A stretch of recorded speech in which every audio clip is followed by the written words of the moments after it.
personal question, if we can say there's some personal here, about how this shift happened to you. Was it sudden, or were there previous awakenings, and how did it happen? Yes, okay. It was definitely a gradual process. I believe it's always a gradual process. It's just that sometimes part of that gradual process is very spontaneous, and sometimes the link to things that have happened before is not obvious. And so then someone can say, oh, there was no process. I personally believe it's always a process. And in my case, I came across books at some point that were talking about things that I'd always thought about myself in very less structured ways than the books presented it. And I'd always been interested in solving puzzles and problems. I enjoyed having something to put my mind to. And when it came to social environments, I tended to be less interested in things that I probably you'd think are more interesting, and I'd prefer to be in my head thinking about something. But not used to me. It wasn't suffering thinking, but it was contemplating something that I thought needed to be understood. And so when it became apparent that this actually is a subject, and that the subject is life, and the core of that is who we are. And then there were all these books talking about how we don't know who we are, we just think we know who we are, because we have a belief about who we are, and that this is a problem for the human being, this is what causes unhappiness and suffering, and that coming to know yourself is the end of suffering.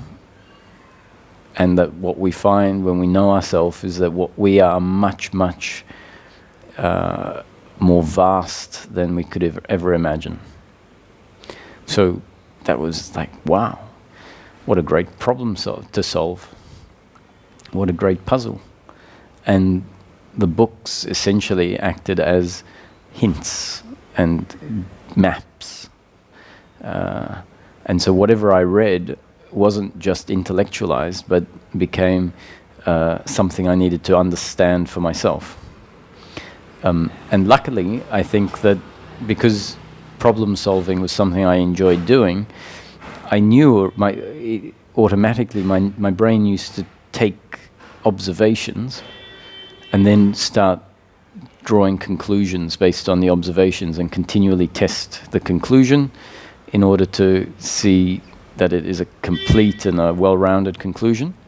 And whenever something in life happened that didn't fall into the framework of my conclusion, then I thought, okay, well, the framework isn't robust enough to hold all of the situations that I've used to test it. So then the framework needed to be adjusted. And that same process is what happened with this particular problem. The important point I'm getting at is that the concepts were treated as that, as hints, as things to look for in daily life experience.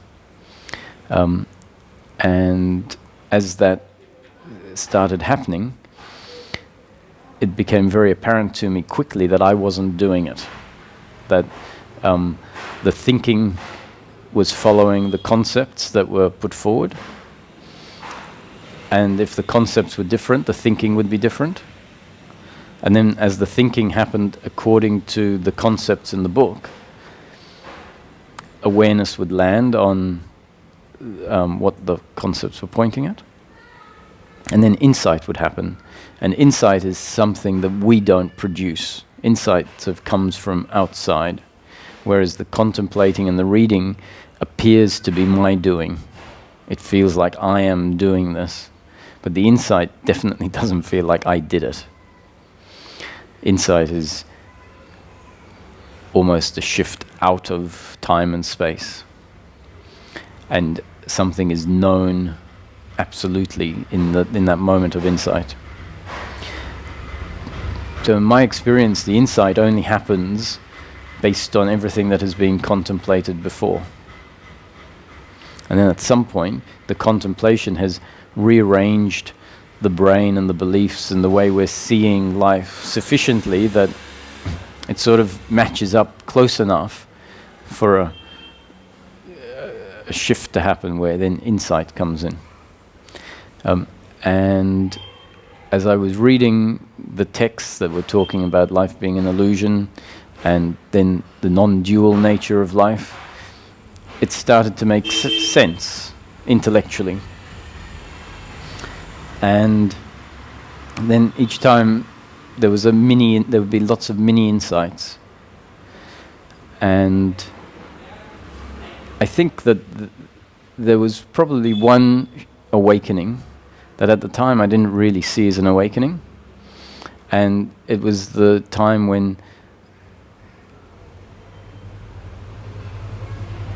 a sense that what I am is something much less physical and much more all-pervading. And when I say what I am, is that the essence of the subject is awareness that is aware of everything. But it wasn't a profound shift in that. It was a profound shift, but it didn't feel that significant at the time. It didn't feel like it didn't feel like some of the awakenings that happened afterwards that had this very crisp nature to the experience. And the experience seemed so radically different. This sort of seemed like it crept up and happened. And then from that perspective, everything was seen to be happening, even the thinking. But it didn't feel like that couldn't be what was being spoken about in the books. The books were talking about, the brightness of 1,000,000 suns. What you are is brighter than 1,000,000 suns. And so this experience, I was thinking, it didn't sort of come anywhere close to matching the description of 1,000,000 suns. But in hindsight, looking back, that was probably one of the most, that would be what I would say the awakening, at least the first significant awakening was. And so then the process carried on with a new sort of experiential standpoint to work from. And then I went and met Ramesh after about 3 or 4 years of this process unfolding, and the understanding that everything was happening, it was all a creation, and that everything is predetermined, I had no arguments with that when I met Ramesh. Oh, and to backtrack, even as a young child, somehow there was this understanding that if there was uncomfortableness, it wasn't actually because of the situation, but because of the way I was relating to the situation. So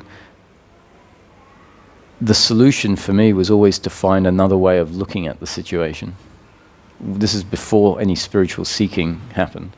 So what I conclude looking back is that my makeup was such that there wasn't a lot of really deep identity there. Because if there's a lot of deep identity in the system, there's a lot of reaction to life. And I can't say that I ever remember a lot of suffering in my experience of life. No heavy blame or guilt or boredom or depression. But I didn't realize that was unusual. I thought that's normal. That's how everyone feels in life. So when I look back on it, I was surprised that whenever I was feeling concerned about a breakup or something, I always said, so how can I look at this differently? And inevitably, just knowing that there's a different way of looking at it means that the intensity sort of tends to fall away, or at least there's an understanding that this can change. And that was a very important factor, that throughout my life, not knowing it was anything spiritual, this was always the solution that was happening automatically. And then I met Ramesh, and he pointed out that certain spiritual concepts that were part of this process that was happening, and the spiritual concepts he was talking about were the non-dual concepts, had become beliefs. Well, he didn't actually tell me that. It just is what turned out based on the content of the conversations and what started happening afterwards. So it became very clear that I felt like I had a magic carpet had come and sort of picked me up at the time when I came across the first books, or even before that. Before that, there was a lot of looking at life, and a whole lot of coincidences were happening. And I was watching them and thinking, this is very strange. In fact, it's not just strange, it's something going on here. So before the books came into play, these coincidences started happening. And, you know, one coincidence, you just have to say, well, maybe it's just coincidence. But the repetitiveness of them in the course of a month, let's say, and the unlikeliness of so many of these coincidences really got me fascinated. And then when the books came, the first book spoke a lot about coincidences. And I started laughing at the fact that for a month life had been sort of handing out these coincidences in my experience, and then a book arises, and I sort of read this book and think, why hasn't anyone told me that all this stuff is in these books? And then after having that, it says, oh, now let me tell you about coincidences. And so I went, okay, so here we go. And that's how the whole journey for me felt. It really felt like a magic carpet had come, picked me up and said, here we go, hold on. And it said, you don't even need to hold on too tight, because it's not going to be a rough ride. And it wasn't. So I'm not saying this to upset people, because I know that spiritual seeking often is not at all as I'm describing it. So, but there are some conclusions that I made. One is that a lot of stuff must have happened before I even consciously started being a seeker. Stuff in a past life, not my past life, but the way I look at past lives is that there have been many previous lives lived by people. And in those lives, life impacts them, and there's a certain reaction to life based on who they think they are. And that means that the situation can't be accepted, which means there's a lot of unresolved fears and desires and even talents, and I think insight. So the insight is not unresolved. Insight is what comes, and that sort of stays amongst the unresolved stuff. And when someone dies, the body disintegrates, the person disintegrates with the body, because Roger, the Rogerness here, is not independent of Roger's body. Actually, the Rogerness, the accent, the vocabulary, the personality, is all a result of impersonal consciousness that has no characteristics, functioning through this body with its genes and up-to-date conditioning, and that's where the Rogerness comes. So when this body dies, there's no possibility, in the way I see it, for Roger to carry on. The Rogerness is completely dependent on this particular unique body. And then we know what the Rogerness is the impersonal consciousness of Source functioning through a body. So the body dies, impersonal consciousness remains unaffected by the death of the body. The Rogerness is over, that's the end of that chapter for whatever, 40 years, 60 years, 80 years, 100 years. But what doesn't seem to die, and I'm not running on some concept of past lives that I've read, but this is a concept that I've sort of developed that holds, and I may have developed it based on a whole lot of other suggestions in terms of concepts, but it holds water based on my experience. What seems not to die is memories of these sort of events, the things that are unresolved fears, unresolved desires, talents. So what does it mean by unresolved talents? We have children that are born, and unexplainably they can play the violin or do things that you'd need lots of training to do. And so my thought is that that has come in from a previous life. Not their previous life, but someone else's previous life. And when the body dies, the unresolved parts get stored as energy. And so it's not the person, it's not a soul, it's just a whole lot of data that is stored. And then that data gets dropped into a new incarnation, a new birth, and becomes part of that body's up-to-date conditioning. So it doesn't mean it's my past life, it just means this is my life, Roger's life, and it turns out that who Roger is affected by a life that had happened before.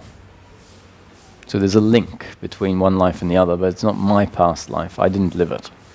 Do you think these unresolved fears and things from previous lives should be resolved for someone to, I don't know, for something to happen, like liberation or whatever? Well, that's what I think liberation is. It is the resolving of all these unresolved things, because the unresolved issues contain the false belief of who we are. And so my assessment based on the fact of how my process unfolded was that these lives that were linked to me somehow did a lot of work. Those lives had done a lot of work. And so what got deposited into me was some unresolved stuff, because I had some past life memories come up. No doubt that there was some unresolved stuff. But there must have been a lot of insight that also got deposited into me, because as a child, I remember lots of occasions where there was strong witnessing happening, where things would happen and I wouldn't take it personally, quite unexplainably. That in my teenage years and early 20s, it was always about a change of attitude. So how did I know this? How did it happen that was the way I functioned? It was just happening, and to me the explanation of how everything happens through a particular person is based on their genes and up-to-date conditioning. So I have to think that my up-to-date conditioning included quite a lot of insight. But I wasn't familiar with those insights as having happened in this life. And then as certain unresolved fears and patterns from also previous lives started dissolving, being seen to be untrue, then the way I see it is the veil of ignorance, the veil that is this set of beliefs of who I think I am that is in opposition to who we really are. As that veil gets thinner and thinner and thinner, there's the chance for insight and significant realization to just happen. So what tends to prevent the insight and realization from happening is the strong belief of who I am that's out of line with our true nature.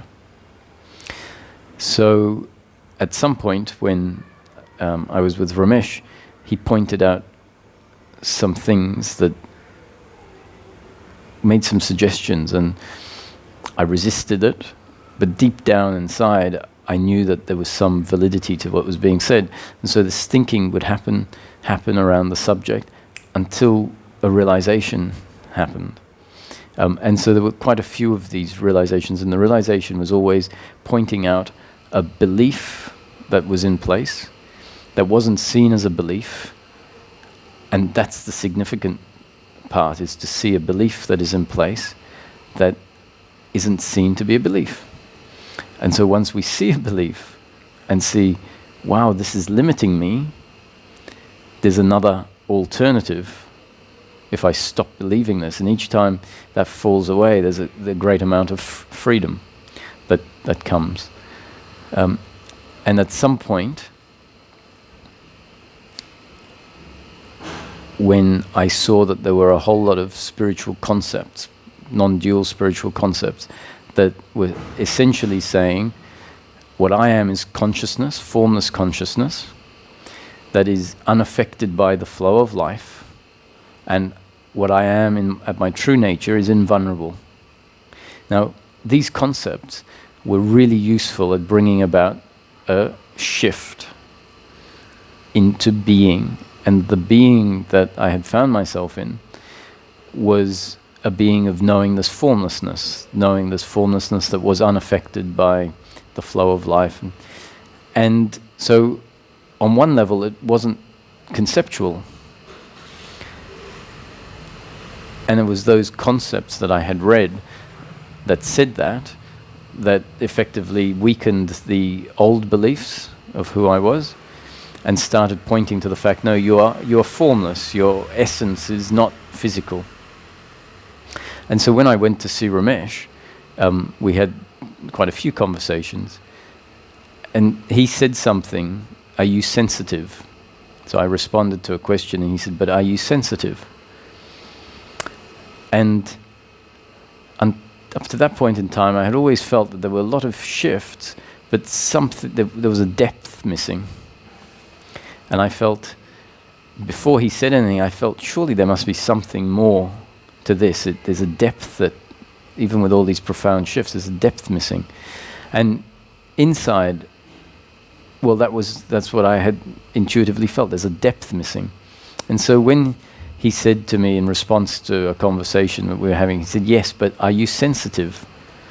I answered it in a way that showed I was sensitive.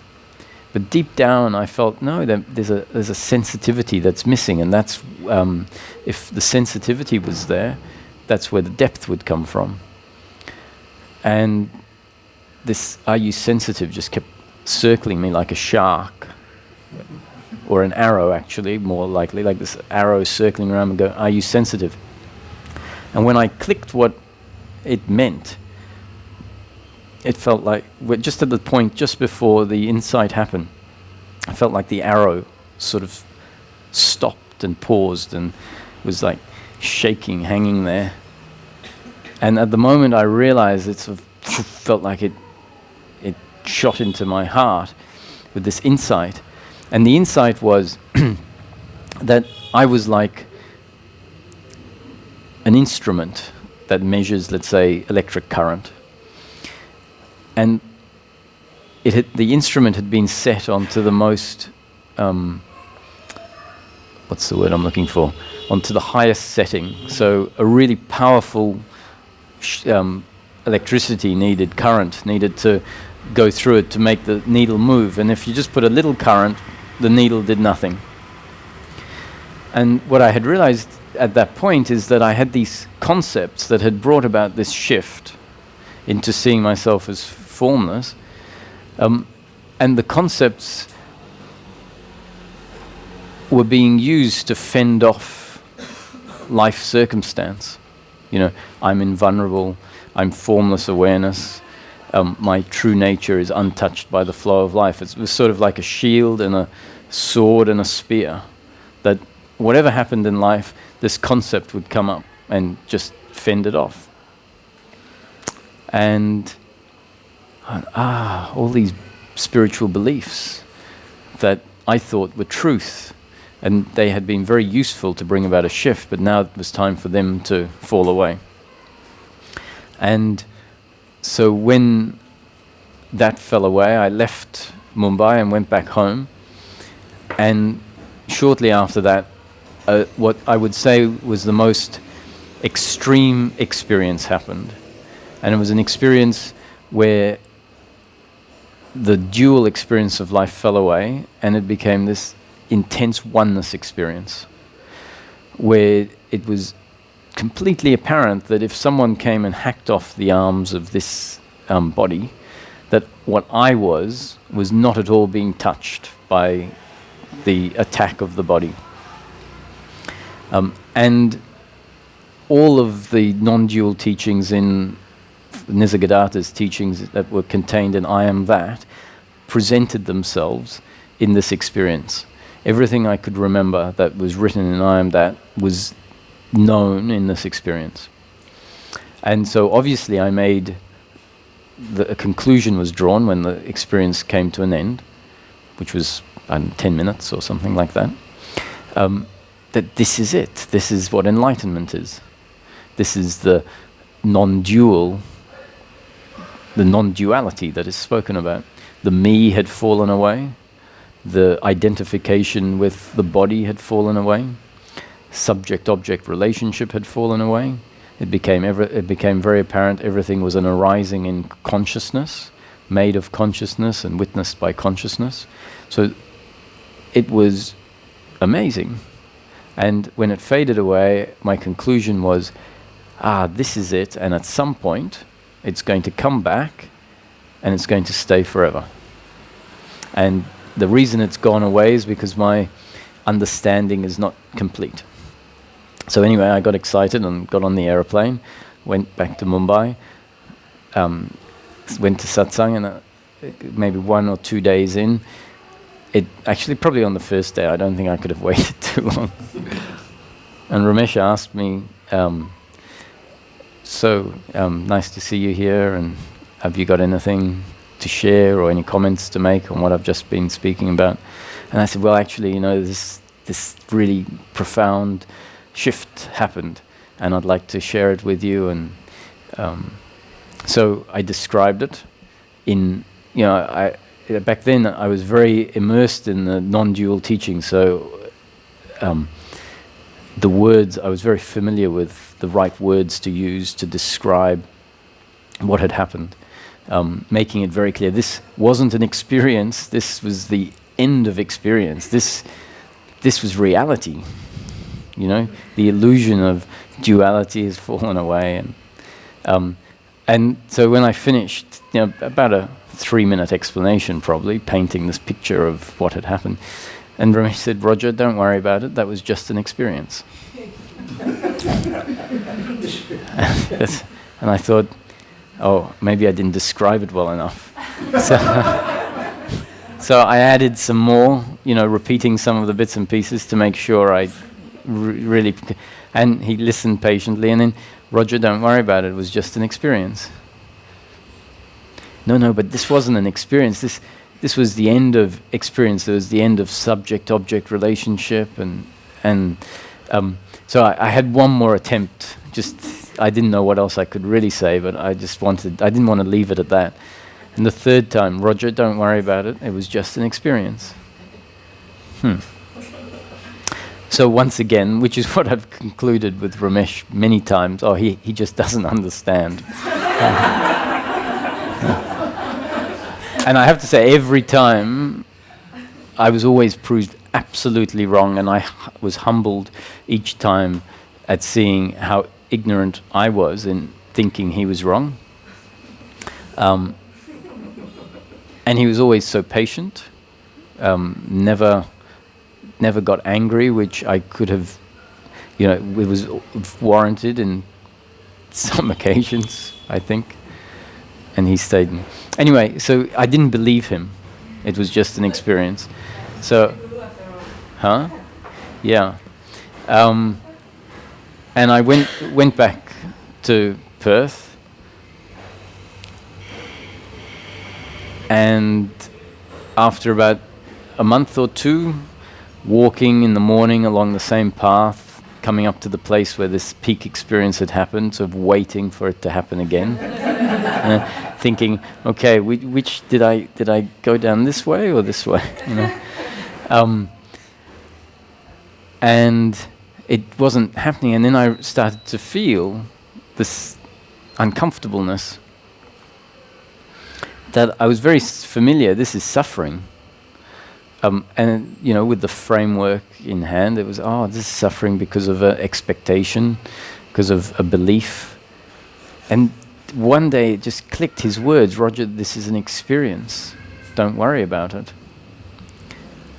And coupled with the realization of this suffering that was mild suffering, mind you, wasn't despair about shame or hatred or anything. It was just mild, but I had become very sensitive to suffering in any form. That's what we hopefully we come to realize. This is a path that takes us towards the end of suffering. So then awareness is very acutely focused on suffering, so that there can be an investigation of where this suffering is coming from, what mistake is being made. And so it clicked. I said, what if it is just an experience? What if that was just an experience? And that was for the first time, the possibility that it was just an experience came into my system. Because up to then I hadn't even really, I heard what he was saying as just an experience. But there was nothing of me that considered it to be at all a valid statement. Yeah. And so at this point it's like, what if it was a valid statement? And combined with the fact that there was the suffering starting to arise, then I said, it is a valid statement. It probably is a valid statement. What I'm doing is holding the opposite belief that that was it. That was enlightenment. And so all of this, for anyone who came in late, this is an explanation about my process, my journey, my personal journey. So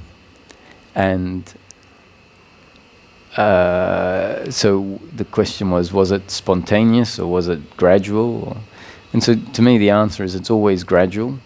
There are parts along the path that are spontaneous, and they seem to be self-contained, but really I see them as an effect of everything that came before. And so even if we take Eckhart Tolle's experience, which is what a lot of people like to use as the benchmark for the spontaneous, unrelated to anything else example, which I find very hard to see with a little bit of investigation. There's several reasons which show that it's not as spontaneous as it seems, and especially this is the big mistake that is often made, that insight has nothing to do with intellectual understanding. And to me, the bit that comes before insight is all the intellectual understanding, the contemplating and the changing of the beliefs. And the changing of the beliefs happen when the brain starts following the wisdom pointings and starting to understand something more accurate that dissolves the beliefs, and then the insights happen. And so in Eckhart Tolle's process, from what I understand, he was very well read much before this happened. He was a professor and a scholar and very interested in spirituality. And even if for the purpose of this explanation, so obviously if he's very well read, he's spent years reading material that will inevitably have had some effect on his being, on his system. And so when an insight happens, for someone to say, well, it's spontaneous and has nothing to do with intellectual understanding, I just can't, I can see that someone might not see the link, but for me, it's very much got to do with intellectual understanding that happened before. And even if we put that explanation aside, when we look at his account of what happened, was experiencing deep suffering, as he often had. His life was full of a lot of suffering, lying in bed, and the suffering was so intense this night that the thought arose in his mind, I can't live with myself. And then, as a result of that first thought, I can't live with myself, another thought arose. Hang on a sec, that must mean there's two of me, the me and the one I can't live with. And at that point, a shift happened, a falling into a void happened. And so if we look at it cleverly, we see that these thoughts, which are intellect, thinking is intellect, I can't live with myself, hang on a sec, that means there's two. And then this, what seems like a spontaneous thing happens. So it's not actually as inseparable from intellect as we might think when we don't look at it carefully. What was my point? Where was I? So this was fantastic that Ramesh pointed out that, and the whole teaching goes to great extents to ask us, what are we really looking for in this search? And the reason this question came up for Ramesh, Ramesh had spent most of his life as a Hindu, exposed to teachings, had family gurus, and he had said that at some point he realized his gurus weren't giving him the answers he needed. So he decided to take on the investigation and this search for himself, not relying on any gurus. And the reason, so this seems like a satsang of stories. So how he would explain that his gurus weren't giving him the answers he felt he needed was he was a banker for his whole life. So he was the general manager. Often people think he was the president. He wasn't the president. He spent a short period of time as the acting president for 2 weeks or something of the Bank of India, but he was the general manager for a long time of the Bank of India. And he said, as a banker, I have to be practical. So I addressed this seeking from a practical point of view. So at one point I asked my guru, and this was a family guru in a Hindu culture, and it was the sort of guru that his final guru, Nisargadatta, and himself turned very different to the type of gurus they turned out to be. This was a guru that wore the very special robes, and there was a lot of ceremony when he came into the room, and and up on a platform sort of thing, and everyone sitting down, sort of looking up, hoping that the guru's grace will come down on them. No, I'm not. No, I'm not making that comparison at all. Actually, I have a lot of respect for that teaching. This, as it was described by Ramesh, was different. Somehow, a different devotion to that. And the question Ramesh asked was, what will I have after enlightenment that I didn't have before? And when he asked the question, he saw in his guru's face this sort of anger, sort of like the impertinence of the question. So how dare you ask that sort of question? And Ramesh says the saving grace was that at the same time as the guru was starting to get very angry, he realized that everyone else in the crowd was really interested in the answer to the question. So instead of getting angry, his guru gave him an answer that Ramesh said is the answer you give when you're not really giving an answer. And the answer was, you'll know when you're enlightened. Right? And so Ramesh said to himself, what use is this sort of answer when I ask a practical question that I think is very relevant, and I get that sort of answer? So at some point he said, I'm going to investigate this for myself. So he started with the practical question, what am I really looking for? That was his starting point. And so that turns out to be the starting point of this spiritual teaching. What are we really looking for in life? Why is this seeking happening? And the answer he came up with is that he is looking for happiness in this life, for Ramesh. And when he looked at what his unhappiness was, he found that his unhappiness was a reaction to the flow of life as it was happening, a reaction of guilt and blame towards actions that happen through him that deliver pain to others that he loves or to himself, and blame towards the other for actions that happen through them that delivered pain to him or someone he loved. So when he realized this is his unhappiness in practical terms, and then he looked at life and he thought, well, life is always going to be like this. I'm never going to be able to expect that everyone in the world does exactly what I would like, and I'm not going to be able to do everything that the other would like. So he looked at the guilt and the blame, and he thought, well, if this is life, then I have to blame the other for what they do that hurts me. There's no option. And I have to feel guilty for those actions that happen through me that hurt the other. So his conclusion was,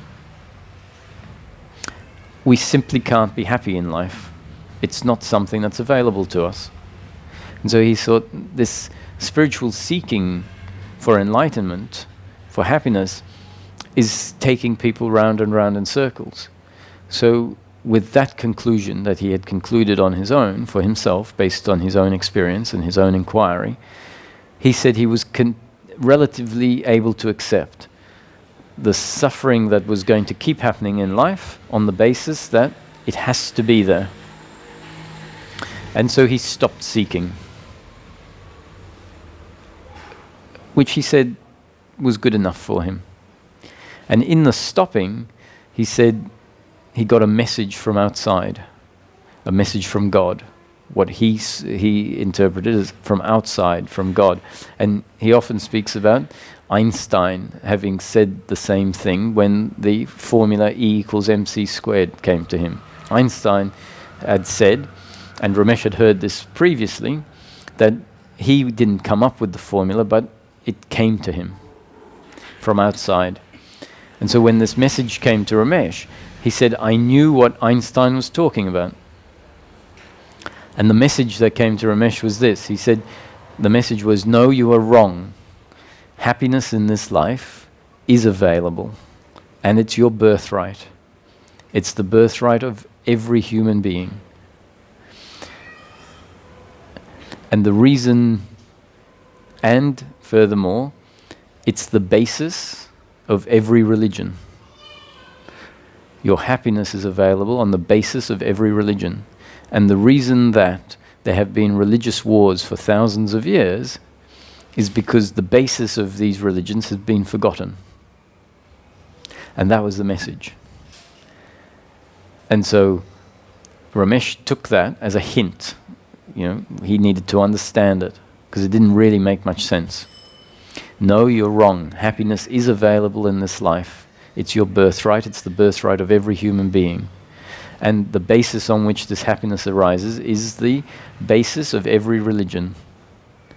And the reason that there have been religious wars for thousands of years is because the basis of all religions has been forgotten and overlooked. So he started looking to see what the basis of all religion was. And one time he opened up the Bible and came across the words, "Thy will be done." And when he saw those words, he had this sense, this is the basis of Christianity. Christianity. And then he came to see that this basis was the basis of Islam, inshallah, God willing, the basis of Judaism, and I can't remember what the particular wording that demonstrates this in Judaism is, but that's not so relevant. Someone, I'm sure, will tell me sometime soon. And then he used to say in Hindu religion, it's the same thing said in an even more profound way, that thou art the listener and thou art the speaker. Meaning that there is only one, so everything that is happening is effectively the will of God. And so with this new information, that the basis of all religions is thy will be done, God willing. Everything is happening according to God's will. With this information and knowing that it's the basis of all religions on which the basis that our happiness can be there, what he had concluded that if someone hurts me, I have to hate them. If I hurt them, I have to feel guilty. Now there's a new variable in his consideration that wasn't there before. Oh, if I see that what happens through me is a functioning of consciousness, and that what happens through me is destiny unfolding, and how what happens through me and how it affects the other is destiny unfolding.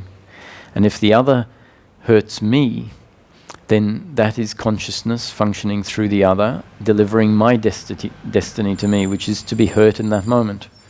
And so with this shift in understanding that everything is a happening, not my doing, not the other's doing, then the guilt and blame can fall away.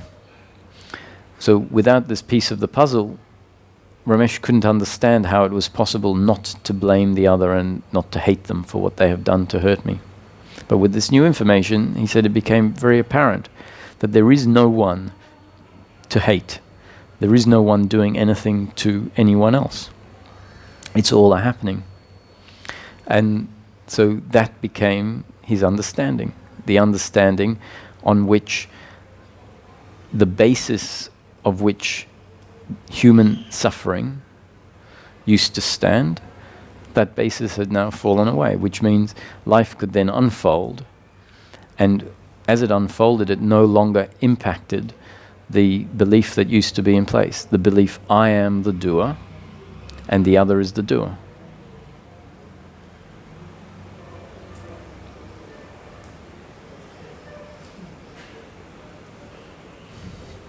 The thing is, we just don't see life that way. We don't experience life that way. We don't experience life that way for a very good reason. That is that this is a story, a creation, an experience that is created to unfold exactly the way it unfolds. And it seems, when we look at this story of life, it's a story of evolution, a story of time and space, a story of cause and effect. And we can say that it's a story of forgetting oneself, of suffering arising as a result of forgetting oneself, a remembering at some point, and as a result of that remembering, meaning the false idea of oneself falling away, the idea that has come in place when we forgot who we are, as a result of the remembering, then suffering coming to an end. So that's what we can say this story of life is. And so in order for the forgetting to happen, in order for the suffering to be there, the experience has to be designed a certain way. And the experience is designed in such a way that at the age of 2 or 2.5, the experience of the individual changes radically. Prior to that point, the baby is lying in its cot, aware of the moment, but with no sense that what is aware has anything to do with the body lying in the cot. So if you hold a rattle in front of the baby, there is a recognition of the rattle along with everything else in the room. And to us it seems like the baby has recognized it, but actually you can also see, if you look closely, that something seems to be missing in the reaction to the rattle. It's seen through the eyes of the baby, but from the perspective of the consciousness that is seeing it, it's just experience arising. And sometimes, if we're lucky, we'll see that the baby catches a glimpse of what we would refer to as its body. And it will relate to the body which we think is its body as just another object, with no sense that this body is any different from the rattle. So up to about the age of 2 and 2.5, this identification with name and form hasn't settled in yet. So there is absolutely no frame of reference in the baby's experience that it is physical. There's no connection between the awareness and the body. The baby's body will continue to function biologically. It will feel pain and pleasure, but that will be part of the experience arising in consciousness. Completely impersonal, no sense of personalness in it. And then at some point, so I don't know if I've painted this picture correctly, there's a very unique sort of experience happening up to this age of 2. And then the ego, the sense of personal doership starts to form. And the experience, like, ooh, hello, what's going on here? Oh, yes, I'm this. Huh. And there might not even be a recognition that this is different to how it was in the first 2 years of life. And that's when the baby starts saying, or the toddler, me and mine, give me mine, and holding on to things and not wanting to share and tantruming. And I'm going to spend some time on this because it's very significant, because when we spend our time reading some of the non-dual teachings, which are very profound, so this isn't, each teaching serves a particular purpose in the process, and the non-dual teachings serve an awakening purpose. And what I think we conclude when we're reading these teachings is that identification with name and form is the problem. It's what eventually will dissolve. And in fact, it's not identification with name and form that is the problem, although it did seem to be the starting point of the problems. So identification with name and form happens at about the age of 2, and the baby starts to have the experience, not a thought or anything, but just the experience. Oh, yes, this is, of course, I am this. And as the experience repeatedly is like that, certain beliefs are then put in place based on the experience being exactly the way the experience is. And the beliefs are beliefs that are taking the experience to be truth, to be true. And so the belief says, I am this independent entity that is separate and in control of everything I do. That's what the experience shows for the young baby or toddler. And because of the experience, these beliefs then get put in place. And because this distinction might not be clear to us, we think it's the experience of identification with name and form that is the problem, rather than the belief that gets ingrained as a result of the experience being that way. And so, in my estimation, the spiritual journey is a journey that starts attacking these ingrained beliefs, saying what you are is not the form, what you are is the formless consciousness. And along the way, there are a lot of peak experiences that happen. And the peak experiences can include the falling away of name and form. And we all know that we can, not only a peak experience that's part of a spiritual journey, but if someone is deeply involved in painting, for example, completely immersed in painting, there's just painting happening, that identification with name and form can fall away. And that's not an indication to me that that's the end result, the end state. But it's those experiences are there to show us that identification with name and form is experiential. It's an experience that can come and go. And whenever something comes and goes, if we're lucky to have a certain pointer delivered to us, and the one I'm referring to in my experience was that which is real is unchanging. That which changes is not real. So something that comes and goes, even if it just goes once for the smallest of instances, then it's not real. That which is real is unchanging, ever present. So if we have these profound experiences where the identification with name and form dissolves, we might have the insight, oh, this is not absolutely true. It's just an experience.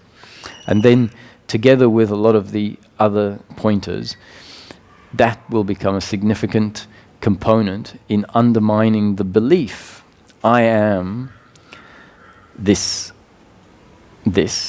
in control of everything I do, separate from anything else, disconnected from anything else, because identification with name and form, the experience identification with name and form, tells us all of that. That's what the experience feels like. And so as the ingrained beliefs get dissolved, there can be this shifting to a much more formless experience of life, where the identification with name and form falls away often. But what if we make this mistake, the same mistake I described, in holding on to the belief that that experience of oneness was it? And so thankfully I have Ramesh in my process that pointed out that is just an experience, don't worry about it. Something that I mentioned I didn't believe, I didn't for a long time consider it could have been at all an accurate statement. But when it dawned on me, destiny, not my doing, it just clicked. Wow, there's suffering arising here, and it seems like the suffering is arising because I'm not considering his statement to possibly be true. So there's an attachment to this idea that freedom is oneness. That's when it all shifted. And so Ramesh's teaching, being very practical, meant it looked at life situation and describes it accurately. And so what he found is that being in Mumbai, having a lot of seekers come to him that are coming from the Osho ashram and coming from Nisargadatta's teaching, that he would find seekers sitting in front of him with a lot of spiritual confusion. And so for him it was very important to be very specific about things and try to show where a spiritual belief was hijacking the experience, where a spiritual belief was either shifting the experience to be something different, which we are now considering to be truth compared to the previously experienced experience, or where the spiritual concept says one thing and we become convinced about it, like I have dissolved, the identification with name and form has dissolved, and yet if we get given some pointers and say, well, for example, I know your experience feels much less personal than it was. I know it feels much more expanded, but if I have a hammer and I hammer someone's toe over there, and then I hammer your toe, which you're now saying you're not identified with, the experience is very, very different. And so, are you sure that in your experience there is no identification with name and form? And I've had these conversations, and someone would go, well, no, Mike. And so they're missing the point. And so we can look at Ramana. The name was called Ramana, Bhagwan. And if the name was called from there, Ramana's body turned. There was an understanding that this body has that name. And if, even when there is this impersonalness, does it feel like I am sitting on this cushion? Or do I feel like I am sitting on that cushion over there? And we can maybe notice that these beliefs, these concepts, can become so believed that they actually prevent us from really being present with the experience and seeing what the experience is. And that is that identification with name and form as the experience is not the problem. The problem is the belief that's formed after the experience sets in. And if the belief in personal doership, the belief in being a separate entity, even though the experience still remains, if the belief is completely dissolved, then the experience of being this and not that, or not that, but this, that can remain in place. We can then find ourselves functioning in everyday life, doing exactly what we think or feel we should do, which we can also then see as destiny unfolding, exactly as it's destined to unfold. Completely allow the sense of meanness to be there, completely acknowledge that, oh wow, I do feel like I am Roger. And that's not the problem. I can walk through life. Life can continue to unfold, impacting me moment after moment, pleasure sometimes, pain at others. And the saving grace is that as life impacts me, sure, I have to experience the pain if it's painful, and pleasure if it's pleasurable, but magically suffering no longer arises. And if we go back to what are we really looking for, in practical terms, we find that we're not looking for happiness through pleasure, not looking for happiness in outcomes, but rather we're looking for happiness that turns out to be continuous unbroken peace of mind, meaning the end of suffering. And so why these beliefs get formed about identification with name and form is because when suffering happens, it happens because what happens in the flow of life is taken to be an attack on the individual. So the assumption is that once the sense of the individual dissolves, once there's this oneness experience and the me falls away, then there'll be no problem. This me that falls away is not the experience, but the belief. The belief that the experience is a reflection of truth. If we understand experience is experience, and if we go into if meditation happens, the experience of daily life dissolves. And what's left is an experience of emptiness by and large, or of whatever the meditation experience happens to be. And with the understanding it's all experience, then it becomes very clear that the daily life experience is exactly that, experience. And that there is the experience of a Roger, but no real Roger. And so we can allow the experience to be there, and life continues to unfold. And inexplainably, well, it's not inexplainably, suffering stops happening because the belief on which suffering used to arise has dissolved.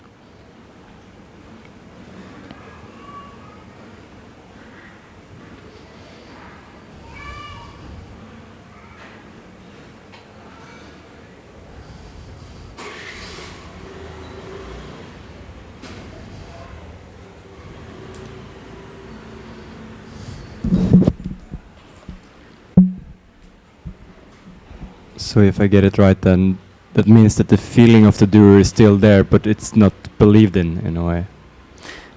So the feeling I am this is still there.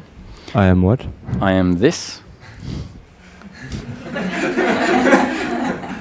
This body-mind, Yes. Knowing that actually what this is that as this. So this was a satsang of really talking about and then going into Ramesh's process. And Ramesh said he had an issue at some point with so his guru's teaching, I am that, and the book that came out, I am that. He said, I have an issue with that. When people come and sit in front of me and say, I am that, Ramesh says, no, you are not that, you are this, with the understanding that what this is that. Right? And so once all these spiritual shifts happen, and so when I say the profound experiences, they're there not because they're a cool experience, they are. But if we just think that experience is going to sit in and that's it, then what can happen is we miss what the profound experience is actually there to really show us. A peak experience tends to bring to center stage an aspect of the daily life experience that is usually in the background. So it takes us on a behind-the-scenes tour of experience. And so a bit like a blow-up diagram of a technical drawing. And then there's this little circle that has an arrow to a little part of the diagram, and it's an expanded drawing of what you can't really see in the diagram. And a peak experience is sort of like that. It says, here, poof, and it's like, wow, what's this? And so you can have peak experiences where there's not much insight in the peak experience. And so a lot of people say, oh, I had an awakening when I was 15. I'm not sure I would actually call it an awakening. I'm sure they had a profound experience. But what was realized in that experience? Was there something to take away that you took away when the experience ended? Because what I mean by this is you can have an experience, and when it ends, it's known that, wow, that was really different. And while it's happening, it's completely profound. Then it ends, and yeah, that was amazing. It was really cool. And so, what did it show? And then there's this blank look, in a sense, like, what do you mean? What did it show? So, what was seen in the profound experience, in the awakening? What was the point of it? What was seen? What was recognized that wasn't recognized before? And there's a lot of these awakenings, or what are called awakenings, that leave no insight behind. Then there are those awakenings where something very particular is seen in the insight. And so it's not that someone has failed if nothing is left behind. It's just that was the nature of the experience. And in another one, the nature of the experience is something very profound, but it also includes very specific insights. And so, as I see it, the peak experiences are there to show us something that then become our evidence for undermining the beliefs that haven't seen life that way. And it's not the point for the peak experience to remain and be the end result. And we can sometimes we just hear about eternal bliss, for example. But then you see teachers answering questions, Nisargadatta or whatever, and they're not in a state of eternal bliss in the way that we, imagine bliss to be. If you're in eternal bliss, you're not answering detailed questions about the nature of life. You're sort of like, you're blissed out. And you're not living life. You're not really living life when you're in bliss. And so, I'm going to keep going. Ramesh. Ramesh would say, I have a big issue with the fact that the translation into English of Sat Chit Ananda is Ananda bliss. That's the translation. He said it would be much better if it was Sat Chit Shanti, peace, not bliss. And I saw a discussion he had with a physicist who's highly regarded now, an Indian physicist. And when Ramesh said this, the physicist, who also had a very good understanding about Sanskrit, he said, yes, I totally agree. The translation, whoever translated it didn't understand the meaning of Ananda. Ananda, in the sense, is a transcendental experience. It's an experience outside of time and space. And that, I can't remember exactly how he said the translation was a translation into a bliss of this world. And actually the Ananda is talking about a different spectrum of experience. And so he agreed, Ananda as bliss is not the best translation. And so it makes much more sense to see that the enlightened person is in a state of continuous peace. And if we compare that to the state of suffering, which when suffering stops, not continuously, but if you're having a deep bout of suffering, and then you wake up one morning and it's gone, it's like, And you could imagine someone go, this is bliss. It's only bliss relative to the suffering that was there before. Actually, it's very normal. So that's why we hear peace or the experience is absolutely ordinary. It's simple. It's so simple it can be missed. Especially if we are waiting for, the heavens to open up and for the angels to come down and for there to be all sorts of amazing things. And when this is the ingrained belief that starts getting put in place, certain experiences tend to follow. So when I was heavily immersed in the oneness teachings, I was having all sorts of oneness experiences. These very intense ones I was talking about, and sort of milder, shorter versions of them. And once this, Roger, it's just an experience, don't worry about it. Once it really clicked and I surrendered to actually all I'm looking for in practical terms, I know, is peace. The end of these little sufferings, the suffering of waiting for something to happen. The suffering of wondering why someone hasn't replied to my message when I sent a message to them. The suffering of feeling personally attacked by someone deciding it's time for a relationship to end. The suffering which in this teaching is referred to in practical terms as guilt, blame, pride, worry, and expectation.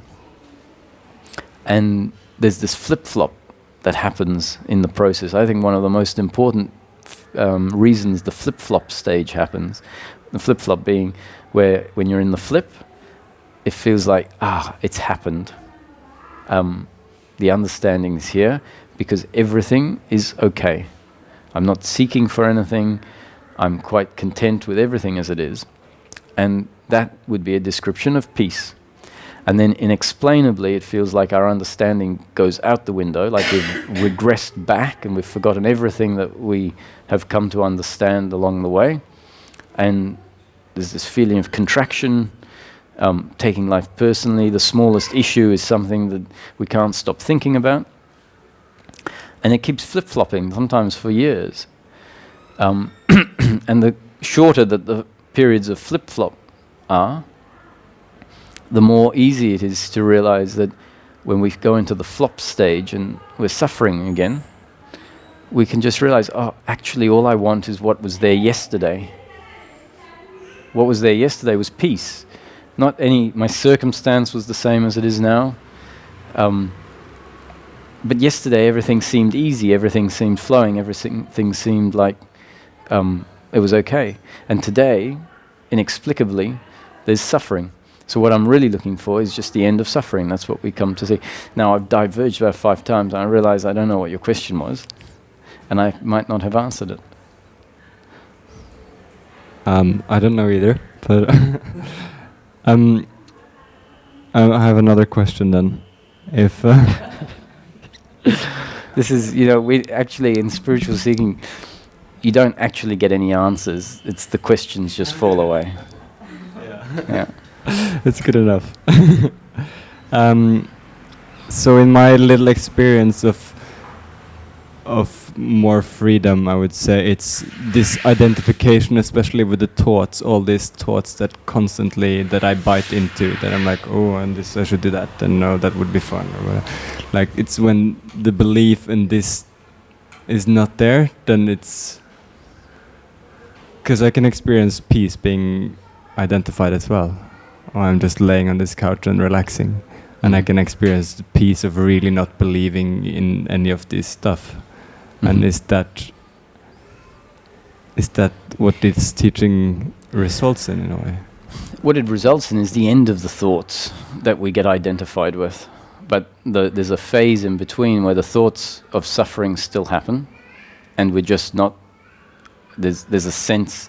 So I wouldn't say we're not identified with it. I know that's what it feels like, but my description is different. Rather than just looking at what the experience suggests, and the experience suggests, I'm not identified with the thoughts. I just allow them to be there.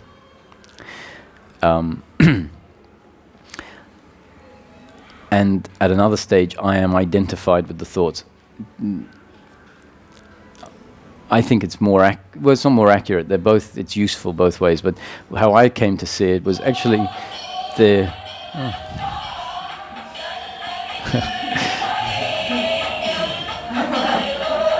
That's my doorbell. The doorbell.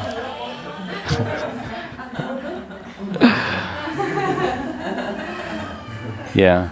Imagine if that happened when you were asleep. Yeah. Yes. I don't know, it must be the same doorbell as the one downstairs. Anyway. Yeah. I would tear that thing off the wall. So another way of looking at it is that the content of the thought arising in consciousness depends on how it's experienced. And so it's the content of thought that determines whether it feels like there is complete identification with it, or the content of the thought that allows it to feel like we're unidentified with it. And that depends on how deeply ingrained this belief in personal doership is. So if the belief in personal doership is completely, deeply ingrained, then the thoughts that arise are going to include a whole lot of intensity in them. And if those thoughts arise, it's not so much that there is a I that identifies with them. It's just that's what's arising in consciousness, and it has a certain makeup. And so the experience is of, well, in experience it feels like contraction and uncomfortableness. And as the beliefs in personal doership, which are often not described as a belief in personal doership, lots of other teachings will undo things, not referring to them as anything in particular. And so as that starts changing in the body, then the beliefs that come up, the thoughts that come up, are coming from a different base. And so there's less intensity in them. And so that means that the thought can be experienced in such a way that it can be seen to be a suffering thought, but it's much less intense than maybe it used to be. And then this can still flip-flop, where sometimes we witness thoughts and then sometimes they come up and they're not witnessed at all. There's complete involvement in them. And that's just simply the fact that what's being spat out of the system, the thoughts that are arising, are coming from a weakening belief in personal doership. And so the teaching eventually says that eventually if the belief in personal doership, which says I am the doer, the other is the doer, and what I am needs outcomes in order to be complete. When that belief is completely annihilated, then you won't even find that those thoughts arise with the intent, they just don't arise. So there's not even the question of witnessing them. But that phase where the thoughts are witnessed and there's no believing them, the content of them to be true, that is a much more pleasant or less suffering state than when there's what we call full identification with the thought. So I don't know if you see the distinction I'm making, is that the identification is actually contained in the thought. There isn't a me that identifies with thought or a me that doesn't identify with thought. If a thought has less identification in it, there will be more witnessing. If a thought has a lot of identification in it, it will create the effect of no witnessing, which seems like, oh, I am identifying. The consciousness has identified with the thought. Consciousness is always the same. Awareness is always the same. There's no evolution in consciousness. There's no evolution in awareness. It's the same background in which the experience has always been arising. It's an impression as a result of the objects that arise in consciousness that create the impression that awareness has identified with the body and identified with the thoughts. This is a subtlety anyway. It's not necessarily so important to see that. You don't seem like you've finished. You don't want to hand the microphone over yet. I didn't get it. You didn't get it. So anyway, without going into that distinction, the teaching says that eventually suffering can come to an end because suffering arises on the false idea of who we are. And as the false idea of who we are becomes seen to be less and less accurate, meaning it's the belief is less and less believed, because a counter-belief has started to attack it, started to weaken it. So as that belief gets weaker and weaker, the suffering gets weaker or weaker, or at least it gets cut off quicker and quicker. Okay, but you also said there's a thought, and then there's the seemingly being identified with it, which creates more suffering. And then when there's less attachment, you said when there's less belief in that, there's more of a witnessing. When you it's not when I say less belief, when the thought that arises, in itself, the content of the thought is less intense, that we could say it's less believed. So how we normally look at it is it's the same suffering arising, and we relate to it differently. The distinction I'm making is that actually the suffering that arising is different. It's either intense or it's weaker. And if the suffering that arises is weaker, then by default it feels like there's more witnessing. Feels like there's more witnessing. So again, there's something witnessing the... Well, actually, it's all experience. At the end of the day, it's the fact is that each moment is an experience. Even this awareness being truth, it's not true. Awareness in the sense of I am is only truth in the manifestation, it's the only truth in experience. Meaning that in all experience there has to be awareness and the sense of I am with all experience. But when experience collapses, and the unmanifest is what's there, which is not how you would say it, because the unmanifest is the absence of experience, then even awareness and the sense of I am cease to exist. So on the basis that which doesn't change is the truth or real, and that which changes is unreal, even the awareness and the I am change, fall away. So that's why I say there's only one truth in the manifestation. So in the manifestation, the awareness and the I am are always there. So it's experience, and experience will be designed to either be an experience with witnessing or an experience without witnessing, to create the impression that there is a witness that identifies or doesn't identify. I don't know if this is helpful or confusing. It could well confuse the whole thing. Yeah, confuse the silence at least. So it's thank you. Yeah. I'm not sure if I remember. Let's see. It was about what you were just speaking, that so basically the content of the thought changes with where my beliefs are at, right? So if there's a lot of false beliefs around me being the doer, like that comes after name and form, then so basically my up-to-date conditioning creates the thoughts in a way. Yeah, wow, yeah. So if they improve, or I mean if they get less false, then my content of the thoughts will change. Is that right? Yeah. So the thoughts come from the ingrained beliefs. The ingrained beliefs are part of your up-to-date conditioning. Life is continually changing our up-to-date conditioning by delivering new conditioning. So as life delivers new conditioning that attacks the deeply ingrained belief of who I am, which originally got put in place because the experience that I am this came into existence, and then so that becomes part of our up-to-date conditioning, the experience changing to I am this when we're a baby or when we're 2.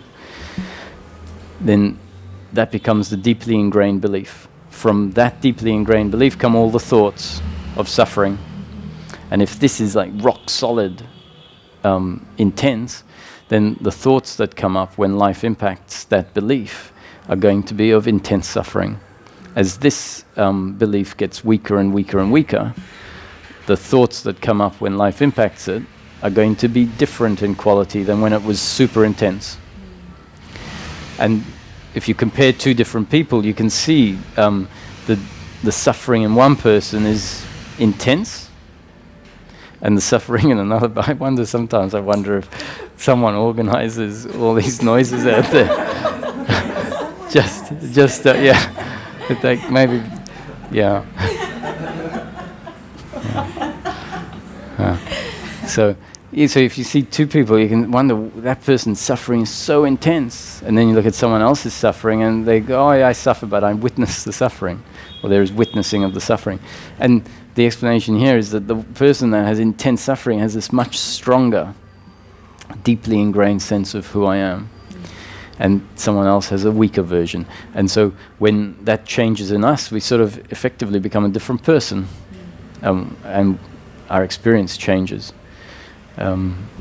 Such that there's the in-between phase is where, it feels like, the experience feels like what awareness is now aware of all of the objects arising in it, which creates, once again, it creates this idea that there is awareness in the separate objects.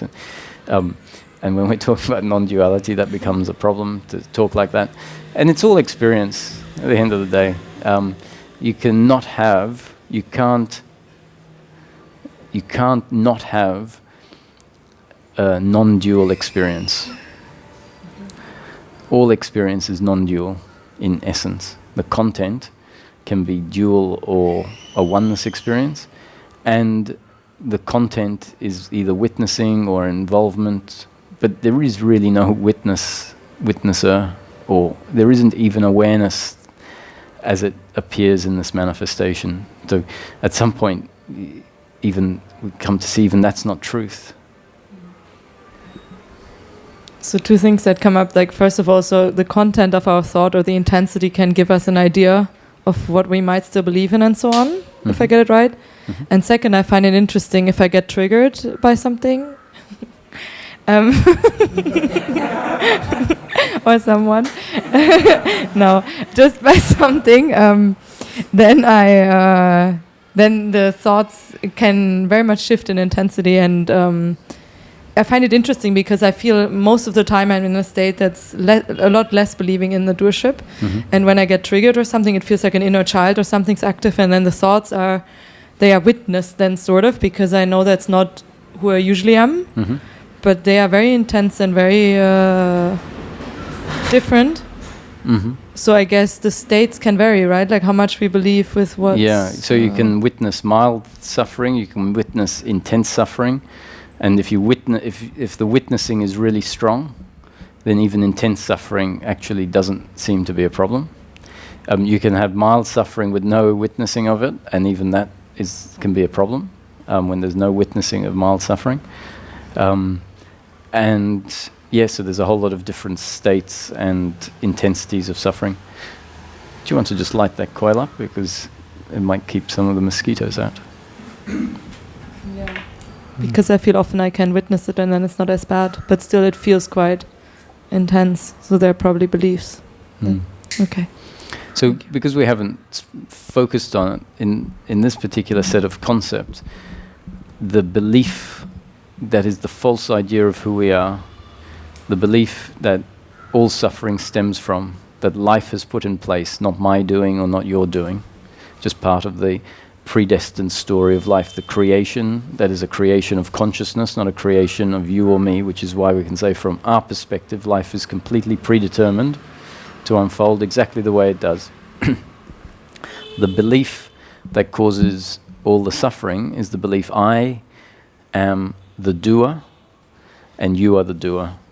I am the doer because I am a separate, independent entity in complete control of everything that happens through me.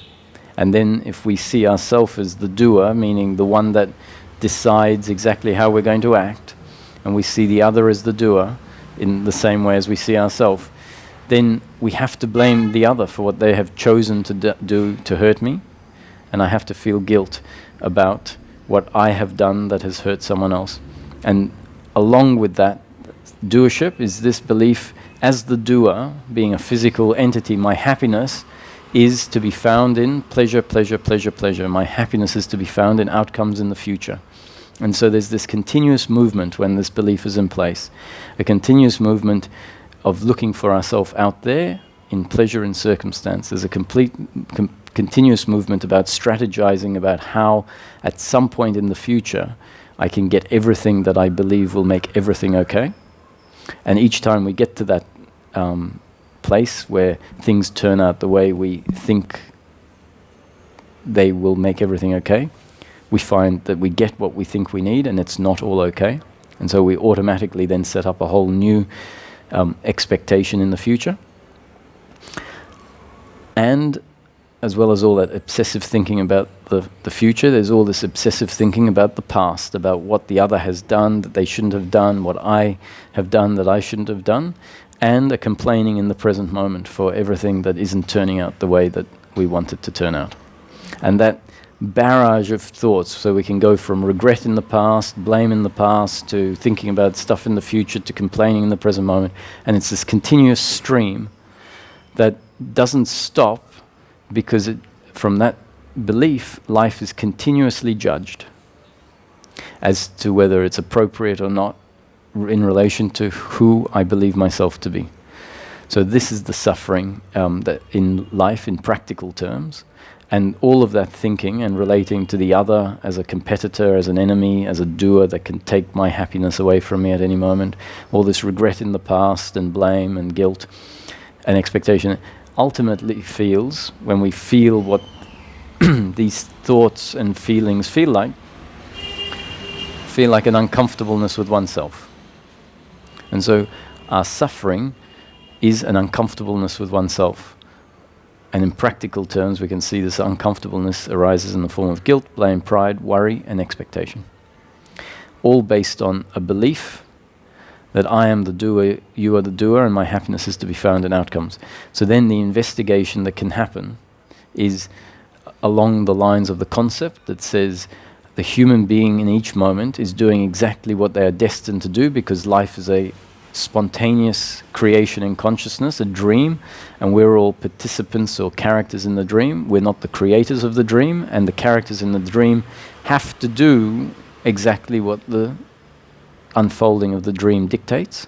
The dream character can't jump out of the dream. They don't exist independent of the dream. And it's a dream that's been designed to not reveal that it's a dream, to a dream that's revealed to create this sense that I am a separate independent entity. And so then the pointer says that whatever anyone is doing is exactly what they're meant to be doing, according to God's will or the storyline of the dream. Or if we can't see that because certain insights haven't shown us that that's what's actually happened, then there's a causal explanation that says the human being is doing exactly what they're destined to do, or rather the human being is doing the only thing they can do, because on a biological or physical movement level, they are acting based on their genes and up-to-date conditioning. That's the only two factors that make the human being the way they are in each moment. If we can find a third factor, then this theory can fall to bits, but the fact is we can look as much as we like and we'll find that the only two factors that make the human being act in each moment are genes and up-to-date conditioning. And so once we investigate this, so it starts off as an intellectual concept, and then we understand what the intellectual concept is, and we find ourselves being aware of speaking happening at this moment, and I say, what's making me say these words? And I'll find that it's a result of a question that was asked that I had no control over. So that's the circumstance I find myself in. And I'm answering it based on everything that has come before. My genetic makeup in this moment and my up-to-date conditioning that life has put in place. I was brought up in a English-speaking country, so I speak English. I was exposed to life and events that conditioned me each moment to be exactly the way I am. And so if we see the human being just in a way like a very complex chemical, if you put two chemicals together, the chemicals are the way they are. They have a particular composition at a point in time. You put them together and there's a reaction that's totally impersonal, has to happen that way, can't happen any other way, and it is what it is. And we just simply don't see ourselves as these biological instruments. We see ourselves as a separate independent entity, unaffected by anything else. When we really look at what we are, we're completely affected by everything that has come before. And what we think is my free will, my action in this moment, turns out to be simply a reaction to the circumstance we find ourselves in, as a result of who we happen to be in this moment, who we happen to be biologically based on these two factors, genes and up-to-date conditioning. And so any thought that might be arising right now in anyone's head is not something that is optional. The thought had to arise. If the thought is, wow, this is really interesting, or if the thought is, this is nonsense, what happens through me is not just a result of my genes and up-to-date conditioning that's biological that I had no control over. Whatever the thought was, that's a happening based on your genes and up-to-date conditioning. Even the thought that says it's not based on my genes and up-to-date conditioning is a thought according to this concept. You have to verify it for yourself. You have to investigate it and see if it holds true. That is a result that had to happen that way based on destiny, or from a causal perspective, the circumstance we find ourselves in and the automatic reaction that happened. So once we start seeing life that way all the time, and the more we investigate this personal doership and see that the belief in personal doership is further and further out of line as to how I'm starting to see life. As we investigate it over and over, we find that wasn't my doing, that was a happening. And so the investigation that is suggested here in this teaching, pick one event that you're convinced is your event in the day and investigate it. And when you investigate it, you'll find that you found yourself in a situation and you saw something, heard something, tasted something, smelt something, or touched something. And you weren't in control of what you saw, smelt, tasted, touched, or heard. And as a result of the senses functioning, which you weren't in control of what was seen, then a thought arises. And the thought, we find, is based on my genes and up-to-date conditioning, not something that I was in control of.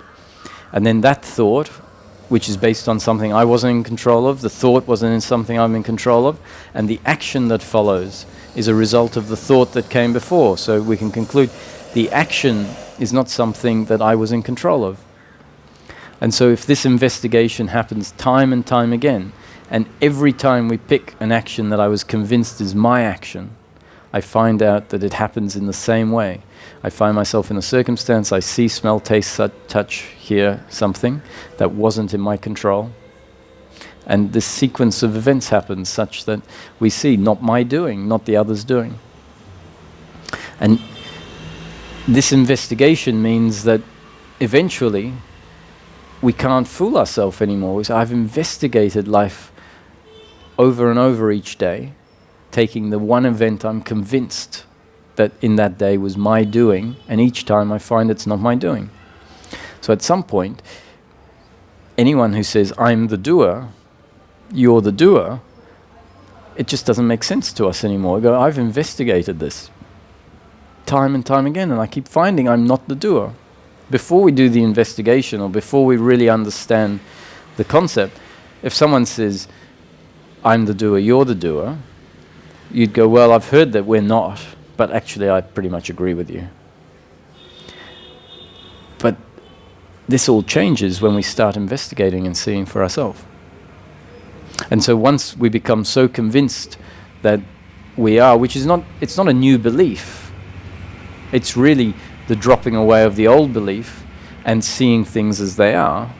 So we're not even holding on to the belief, I'm not the doer. We've just used that as something that dissolves the belief, I am the doer, and now we can just let everything be as it is. And because the belief, I am the doer, isn't there, we just simply aren't going to relate to what's happening in a false way. It'll just be as it is, which means, well, it's just happening.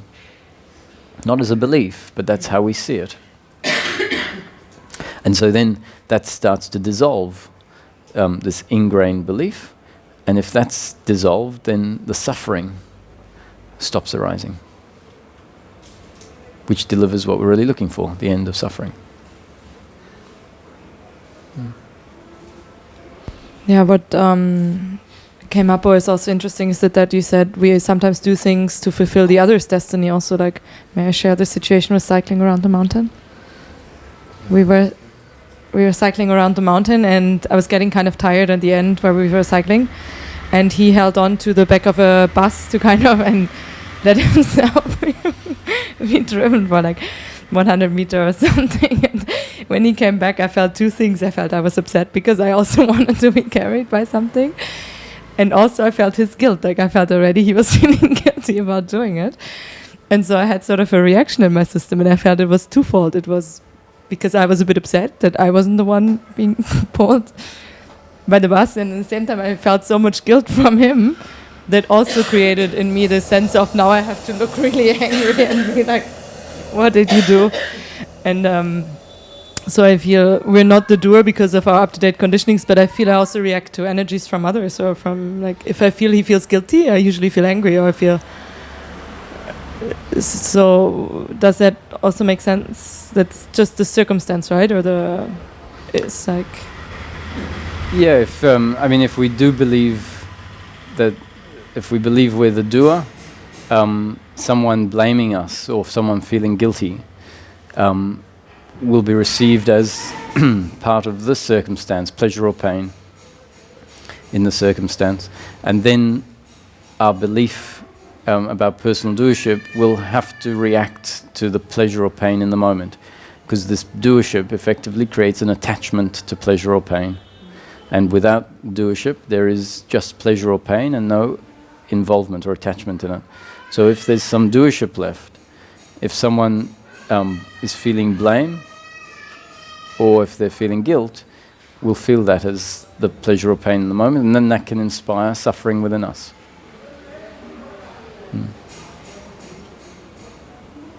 Oh yes. Yeah, for me, a big lesson about non-doership is riding my little motorbike through downtown Arunachala every morning on my way to my gym.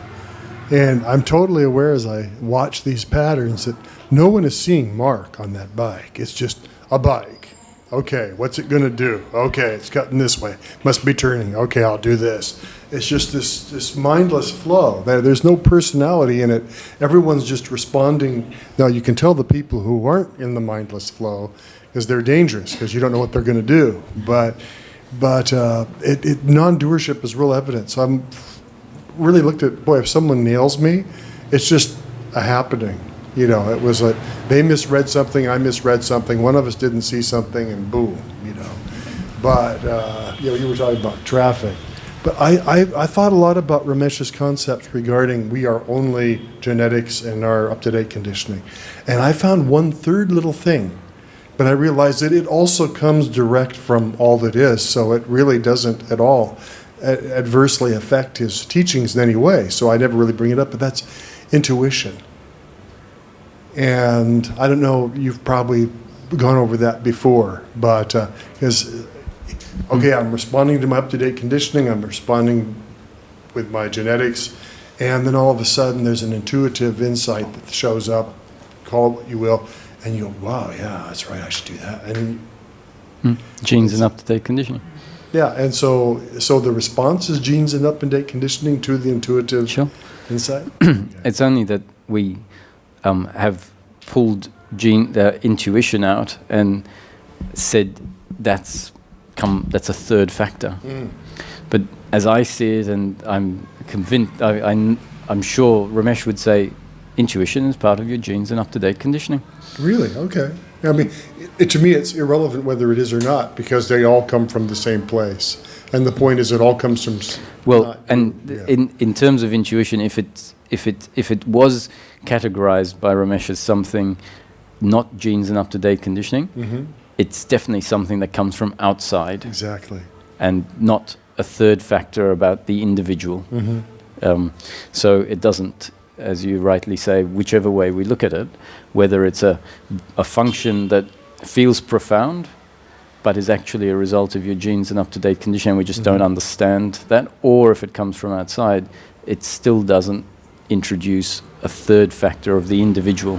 Well, intuition seems to be an insight that has no relation, so little or no relationship to cause and effect that it's just, where the hell did that come from? You know, I mean, and it came from outside, obviously, or the other alternative, from your genes and conditioning. But, Yeah, although, so what you're just describing sounds a little bit sort of more like insight than intuition, because because intuition, often people say, I feel it in my gut.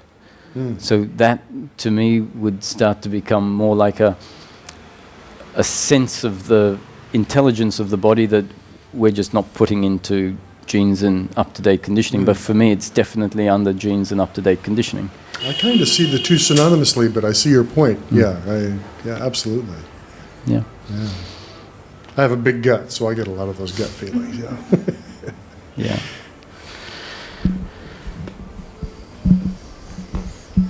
I'm curious about something you said early on. The question that Naresh asked you, are you sensitive? What did he mean? Are you sensitive to others' suffering? What did he mean by that?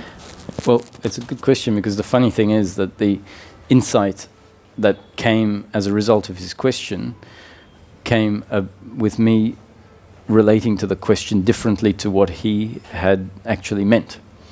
And that was sort of irrelevant. It still did its job. So it was in relation to a conversation where I said that what I am is formless awareness, unaffected by the flow of life, that my true nature is invulnerable, etc., etc. And then he said, but are you sensitive? Meaning, so in a certain situation, are you sensitive to the others, the other person? Do you consider the other person? Because it could be that this, that concept can become a belief in place that basically says, well, whatever happens, happens, and who cares? Which means you become inconsiderate to the other. And this is a very significant part of the teaching. It's not heavily mentioned, but it says, whenever you do whatever you think or feel you should do, take the other into consideration. It doesn't mean you end up doing what the other wants. That would become another set of shoulds and shouldn'ts. I'm always going to do what the other wants. But it says, take the other into consideration, just as a factor. Make sure you put that, what the other would like or appreciate, into your mix, and then allow the final decision to come. And if the decision is to do something that is not going to deliver the other what they want, well, so be it. But at least you have considered what they would like. And anyway, so that wasn't my particular issue. I wasn't suffering from a case of intense narcissism, which maybe he was asking, because it could be, if those beliefs set in place. And so my response was, I am sensitive, because if there was someone who was heavily affected by the Holocaust, for example, and I knew that, then I wouldn't just start talking about war. And so I felt I have a sensitivity to particular circumstance.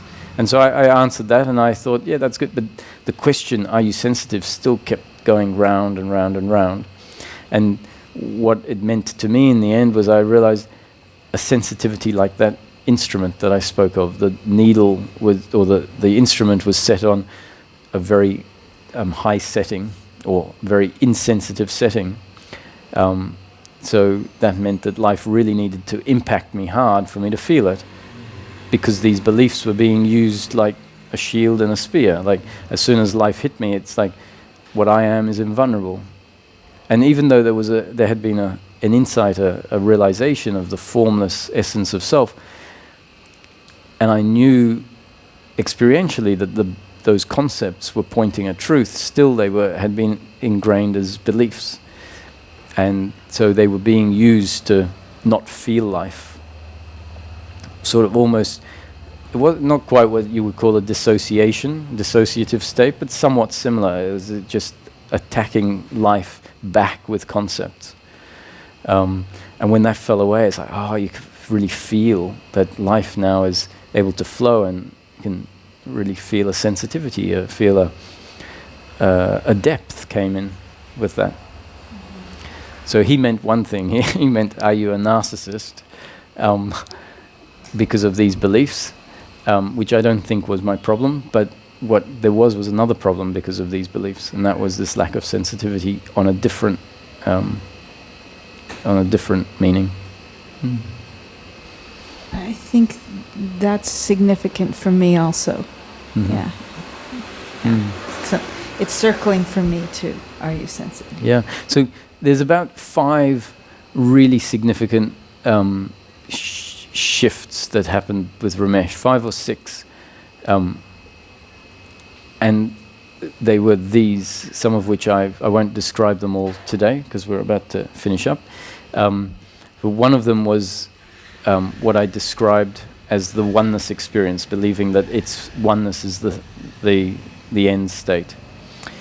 The other was the one we've just spoken about, these spiritual beliefs or spiritual concepts that had been turned into beliefs. The third one was the conversation with Ramesh where he said, who is speaking to who? And my answer was consciousness speaking to consciousness, and he said, don't be ridiculous, Roger is speaking to Ramesh. The fourth one would have been that we have free will. So when I went there, I was convinced that everything is a happening from my own experience and seeing life as experience in each moment. And so the idea of free will had fallen away, and this was Ramesh's teaching as well, everything is a happening. And then he's saying, but we have complete free will to do exactly what we think or feel we should do. And I just couldn't reconcile the fact everything is predetermined with the fact we have free will.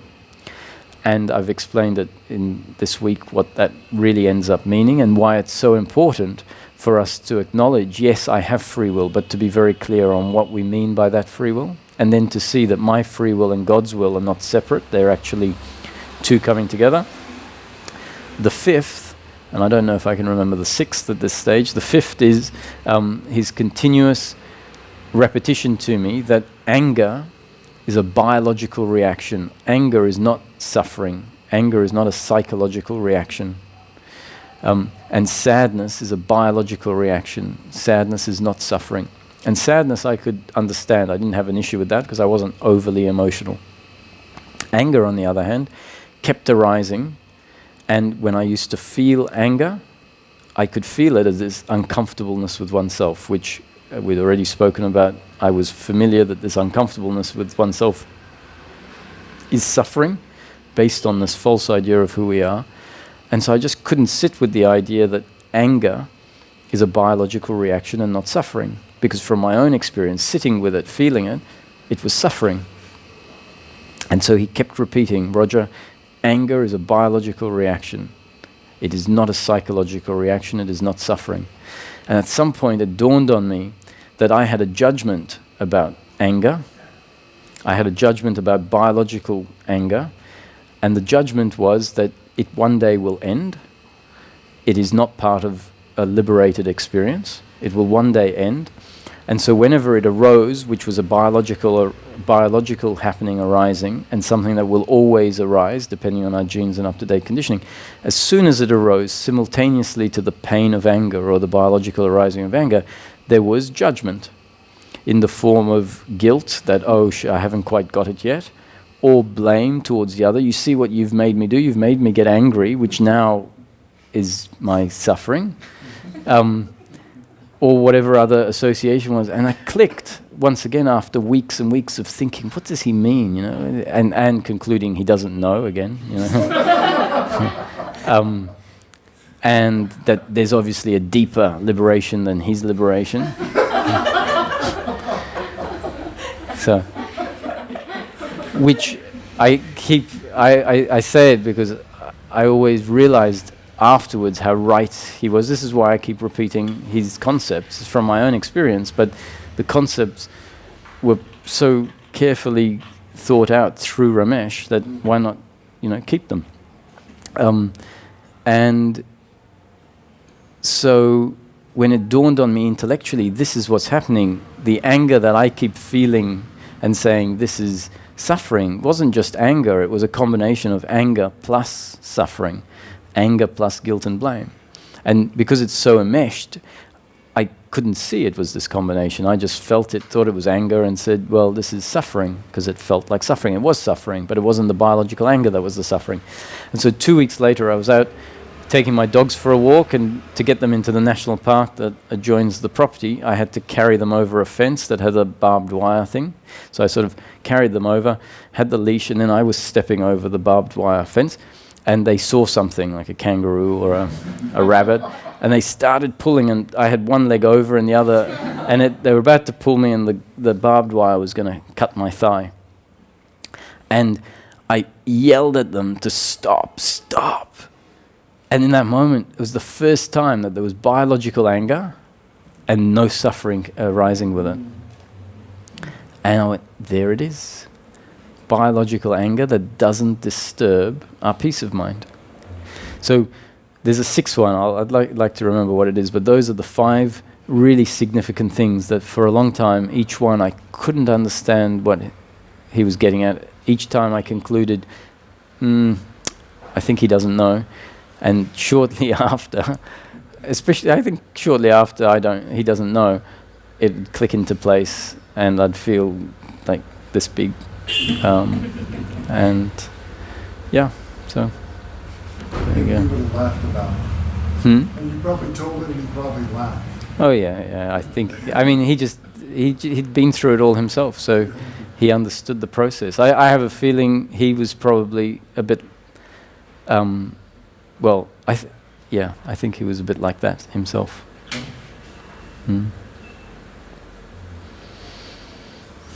So, thank you everyone.